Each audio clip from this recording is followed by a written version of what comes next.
Hey, let me try to unpack that. First off, almost 700,000 people were killed during the Civil War. So, because some flouncy men in some big mansions that thought they had their shit together because they could stand there in velvet pantaloons and look at 400 black people bent over picking cotton, they translated that in their mind as being successful. That you're running a prison labor camp, like, and then sitting there flaunting your lifestyle in front of them by having all this finery as if you're like the royalty of Europe. So that's what you're dealing with. These people, even though we tried to kill them all and take over their states and create the federal overlay to get them under control, all of them suffer from this. And so we'll get here. I'm just going to read it to you, okay? It's megalomaniac. Megalomaniac is a pathological egotist that is someone with a psychological disorder with symptoms like delusions of grandeur and an obsession with power.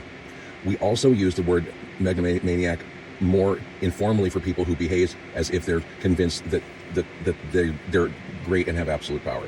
But the actual brain dysfunction is that these people are delusional worshipers of power in a way that is abusive to others. They perceive power in their disorder is always translates as fascism. So absolute power, do as I say, or I'll kill you.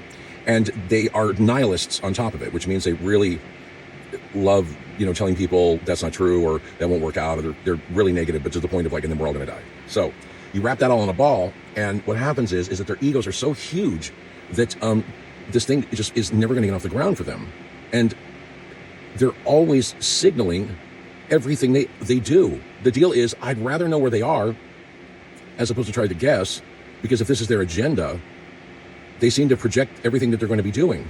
Like, okay, you think it's okay to say out loud that let's go shoot people within our party or just shoot other Americans. Literally, somewhere in his head, he thought that was a good message to get votes. That was a good message for a candidate for the United States of America.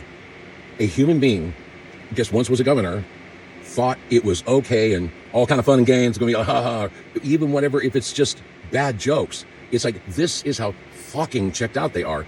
And bottom line, all of them are so fucking arrogant and so fucking stupid, is that they stick flags in their shit and they jump up and down and they wave and say, hi, I'm a high risk domestic terrorist over here. They announce themselves regularly. No one has to fucking look for them. What surveillance? Jesus Christ. They have completely failed in this stew of celebrity. And they're like, I'm gonna be famous too. I'm gonna go kill everybody. I'm like, what the fuck are you talking about? They talk about it on Facebook. So as this thing kind of bends around, I'm pretty sure after the January 6th case, there'll be probably a secret document which is going to go to the FISA court that we can put the NSA drop on these people, like check all their fucking shit.